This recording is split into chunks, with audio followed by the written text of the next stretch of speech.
tutaramenya ikintu na kimwe kuri Yesu, hari ikintu cyari mu mitima yacu twaramukunda. Kumukorera n'umuriro kandi atabintu byinshi cyane uramenya kuri Bibiri ivyo ivyita urukundo. Imana utiyumvira igihembo na kimwe, utiyumvira merci y'umuntu n'umwe. Ikibazo sinabantu, ikibazo ni wewe nyene. Hinduka wewe nyene hejuru ubikemura indani. Urabiza ati uyu muzi nawe uranduye, igiti ntikizosubira kunana. Ubwira uza aho nyene wumvise Imana.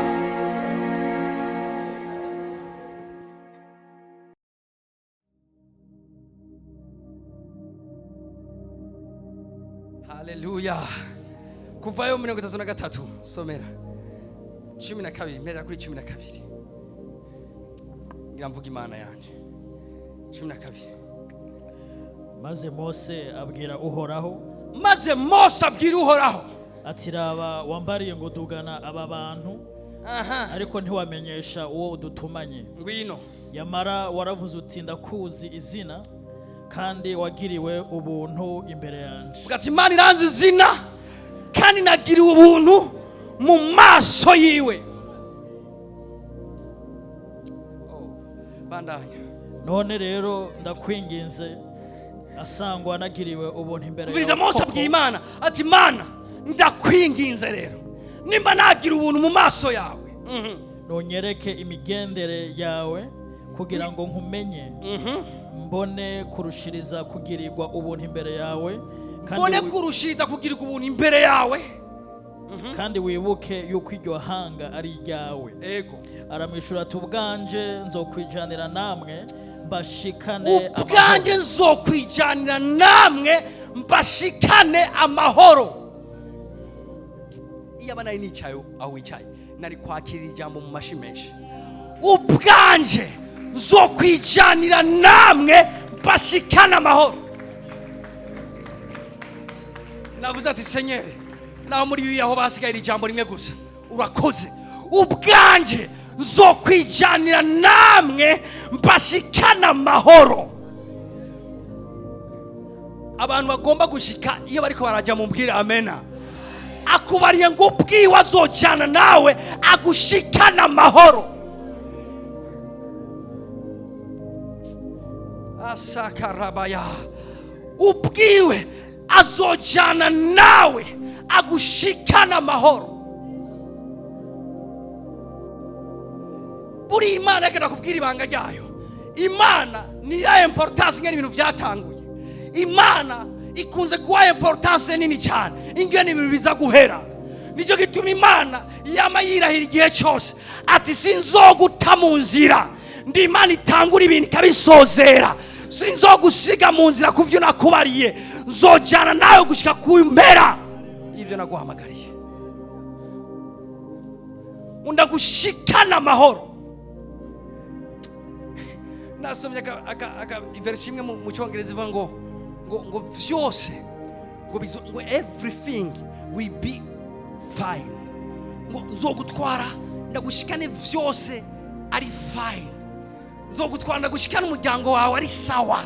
Nzogutwara ndagushikane business yawe ari sawa.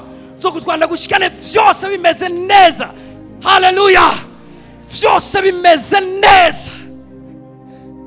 Abisirayeli ati nta kibazo cy'abasi muzohura, mugabo nzobatwara ndabashikana amahoro.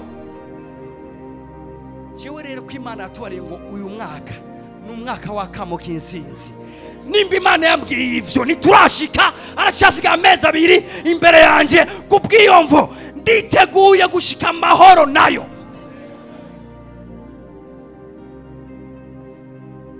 Yesaki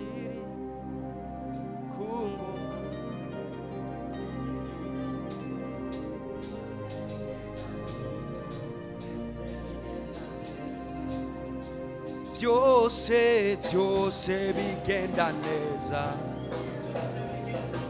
Vyose bigenda neza. Everything will be fine. Everything will be fine. Everything will be fine. Everything will be okay.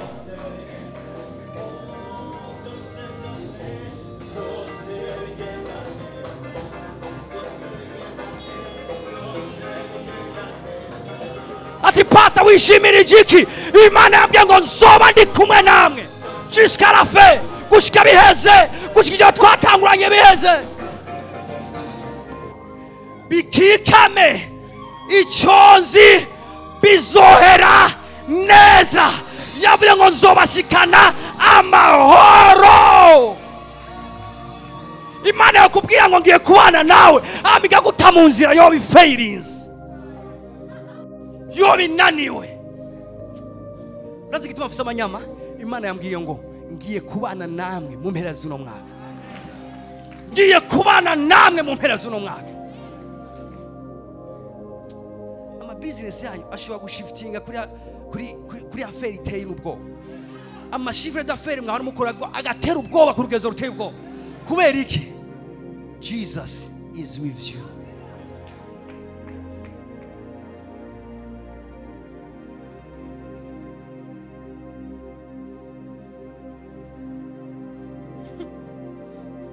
Mudamu umwe yicaye ku gidengera amaze imyaka 38. Umumarika aza rimwe na rimwe, amazi yuburuka, umwe akira aguma ngaho, amazi asubira yiburuka, undi akira aguma ngaho, amazi asubira yiburuka, undi akira aguma ngaho. Ataye ivyizigiro, bivuga ngo n'abantu bari bamuzanye bari bitahiye. Ataye ivyizigiro yicaye ngaho, Yesu aramusanga, aca kuri iyo nzira. Aciye kuri iyo nzira aramubwira ngo uragomba gukira, urashaka ndagukorera iki? Atangura kumusigurira, aturumva umumarayika ahoraza rimwe na rimwe amazi akiburuka, ati ko yanafise umuntu anterera mu mazi ngasanga undi yantanzeyo hama yakize, n'ubundi ngasubira kurindira undi mwaka. Aca mubwira amajambo akomeye cyane, ati ubusi afere z'abamarayika, ubusi afere z'amazi azuburuka, ubusi afere zingere vyamye hambere hose, ubu niyiziye ndi kumwe nawe. Urashaka ngukorera iki? Ni jewe kuzuka n'ubuzima. Urashaka ndagukorera iki? Wowe uri kumwe na Yesu, ukaba uri mu mafere ya amazi ahoraza rimwe na rimwe.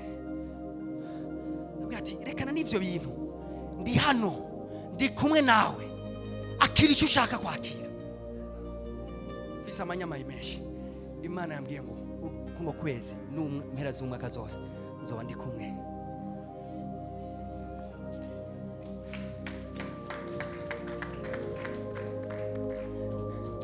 Iryo jwi n'ubundi ndashaka umva ariko irasona amatwi yanjye. Nzoba ndi kumwe namwe.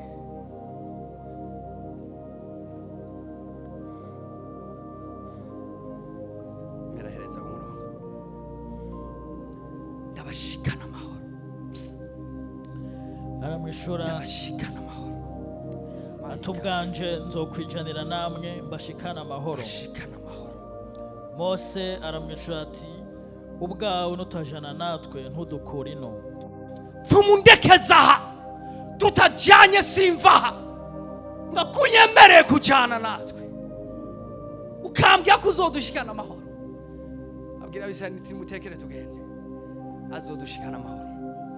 Farao nagumaho, abanyegiputa ntibagume ngaho, ibigwanishwa vyabo ntibigume ngaho. Ngabo nye n'ububasha bwose yambaye ngo nzogushikana. Ese Imana yomfasha akagira umuntu anyakira ijambo akaryakira akarigira gwiwe. Imana yavuze ngo nzogushikana amahoro. None niki cyo menyekanisha yuko nagiriwe ubuntu imbere yawe? Ati Imana none ni giki noronka cyo menyekanisha ko nagiriwe ubuntu imbere yawe? Twe n'iryo hanga. Twe n'iryo hanga. Mbega suko jana natwe. Umviriza ikimenyetso cy'uko ubuntu bw'Imana buri ku buzima bwawe, ngo nuko yojana nawe. Myani majambo akubwira ati ndi kumwe nawe, ico nyene nico kimenyetso ku buntu bw'Imana buri kumwe nawe. Yewe Mose baje Imana ati mbega ikindi kintu cyo tumenyesha yuko ubuntu bwawe buri kumwe natwe nikihe? Aturetse gusa yuko uwo buri kumwe natwe. Ikindi kintu cyo kumenyesha ko favere Imana iri kumwe nawe ni kiretse gusa Imana ikubwiye ngo ndi kumwe nawe.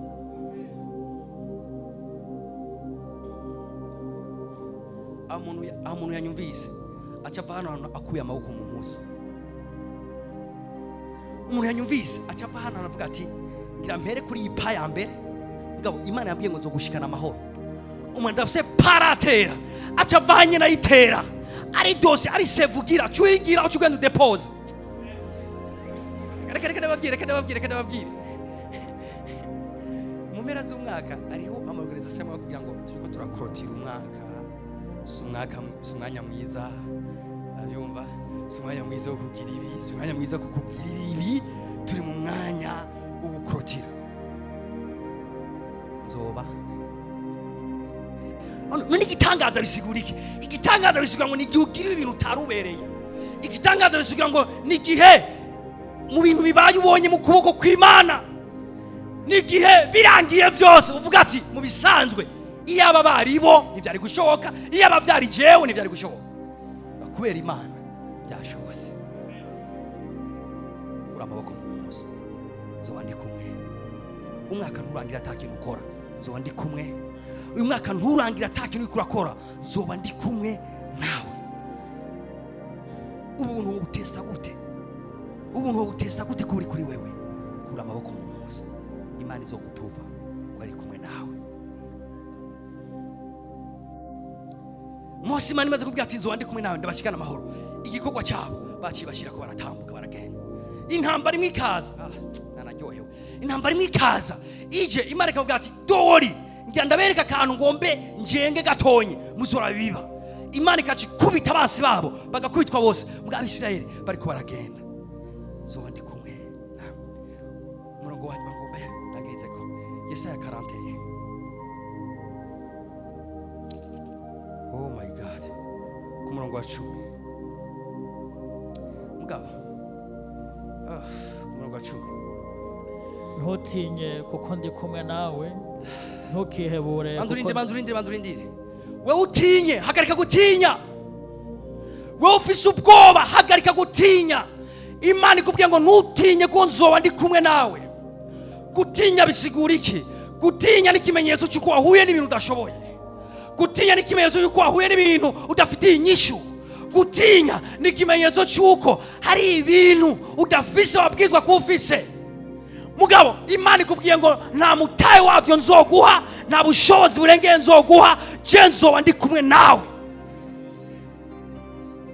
ivyo birakwiye sinzoduza kapasite yawe nzoba ndi kumwe nawe gusa nga ndi kumwe nawe ubwenge bwawe buzoca buduga ku yindi level nutinye wofise ubwoba nutinye Imana nikora n'abantu batinya ndasenga ubwoba uhunge mu mutima wawe nutinye yakubwiye ngo tuzorangiza nawe amahoro ntukihebure kuko ndi Imana yawe vugana amanyama ati ni Imana yanjye mwavuganya amanyama hari n'abavuze bifashe gutya vuga ati ni Imana yanjye semera cyane ati ni Imana yanjye ari wakubwiye ngo niwiganyire nk'umuntu adafise Imana niwiganyire nosema ko ufise Imana iri kumwe nawe zogukomeza zogutabara nagakunze yavuze ngo nzoba ndi kumwe nawe icyambere hama icya kabiri nzogukomeza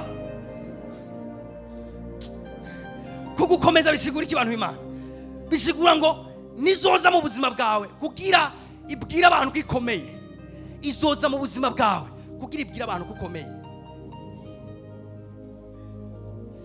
nije mu buzima bwawe kubwira abantu ati bise byose ndahambaye ndi Imana ihoraho eka yahisemo kugendana nawe kugira igukomeze ibisigura iki kugira wewe igende ibwira abantu ati uyu umuntu asanzwe n'umusavyi wanje Imana iri kumwe nawe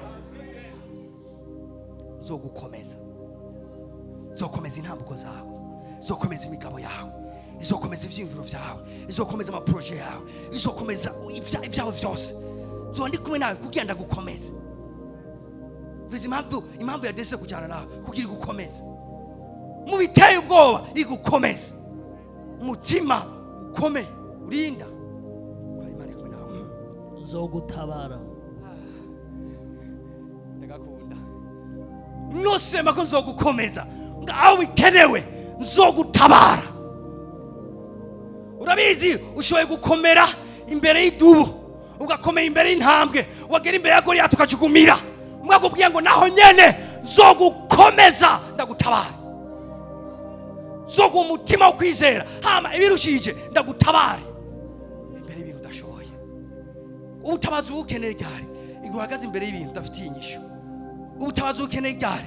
Igihe hari vya bintu bigomba gukoza isoni, aho urakeneye ubutabazi bw'Imana. Nakubwiye ngo nzogutabara, nzobana nawe ndagutabara. Haleluya. Mbere nzokuramira n'ukuboko kw'iburyo kukugoroka kwawe. Mbere nzokuramira n'ukuboko kw'iburyo ukugoroka kwanje. N'ukugoroka kwanje bandanya. Abakurakiye bose bazotetegwa bamaramare. Ndakunda ingene iyi histoire ihera. Imana igira ati muri urugendo turiko turajyana nawe, hari igihe nzogukomeza iyo bikenewe, hari ikindi gihe nzogutabara ngo bizorangira abasi bawe bamaramaye basanzaye. Biraryoshe kubona abasi bawe bamaramaye. Ndakwifurije umunsi uzobona abasi bawe bifashe gutya.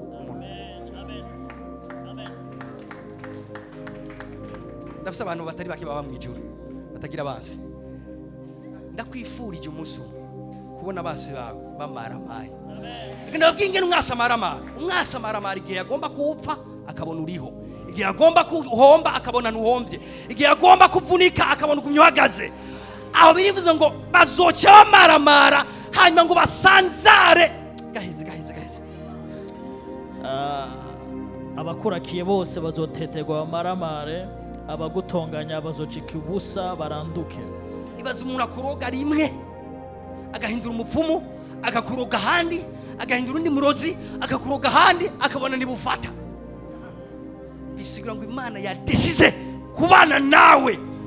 Ikigwanishwa cyose giciro kugwanya kiba nire sans effet. Hama kibaye kitagira ikibazi. Urazi ingere birangira ngo bamaramaye basabagiye. Avuga ati nuri igiti giturikwa.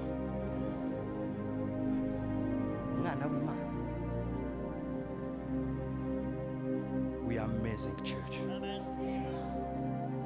We believe in miracles.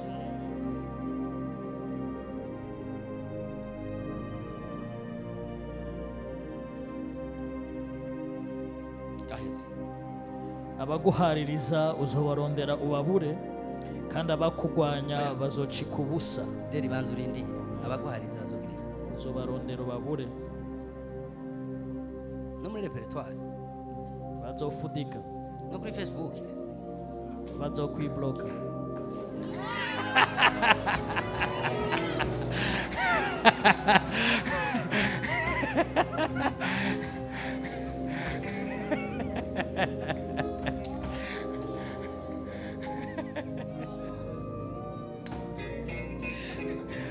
Uzobarondera ubabure.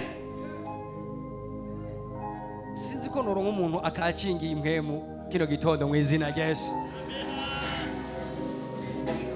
Abatazokwemera kwireconcilia nawe bazokwirotruva batakiri ku nzira yawe.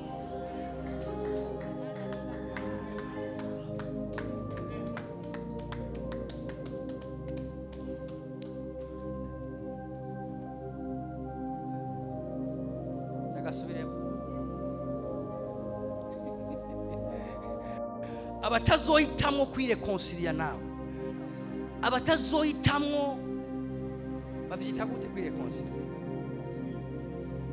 abatazohitamwo kwiyuzuza, abatazohitamwo kwizuza nawe, abatazohitamwo kuza kugira ati nije naho ndakuroga. Turumva nabigerageje byaraze mbere nibyo naho nkoresha ngibi. Abatazohitamo kwireconcilia nawe bazotakaza amaposte yabo, bazotakaza ibyo bahora bakora, bazotakaza imishara yabo, bazotakaza ikibanza cyabo, bazotakaza ubuntu bari baragiriwe. Kubera bivuze ngo uzobarondera ubabure naho bahora uhabure. Erega si kibazo ku Mana guheba Egiputa kugira kuronke, Imana ishoboye guheba Egiputa, ishoboye guheba Sheba, ishoboye guheba ibintu bitandukanye. Aha rero ivyimpuwe mubivemwo, ivyimpuwe mubivemwo. Imana idesize kugira ivyo ikora, ivyimpuwe mubivemwo. N'umukunzi wawe yahora kwiyorobeka ko yomutwara. Mwanyumvise neza? Imana nta mishikirano irimo. Ivuze ati misemo kujana nawe, ndaguherekeje gushika ku iherezo. Ati si ivyo gusa, abakwanga n'abakuvuga n'abaguteranya nzobasanzaza ubarondera ubabure. Nyumviriza, ibi rero ivy'amasantima mubivemwo n'ivy'Imana yahisemo kugira yo gutungura.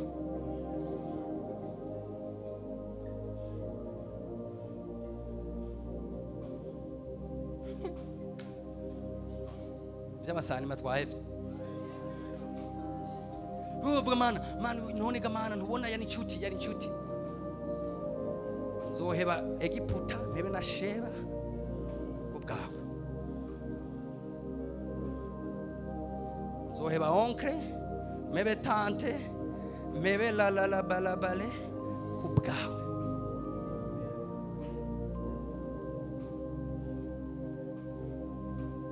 Ndahejeje.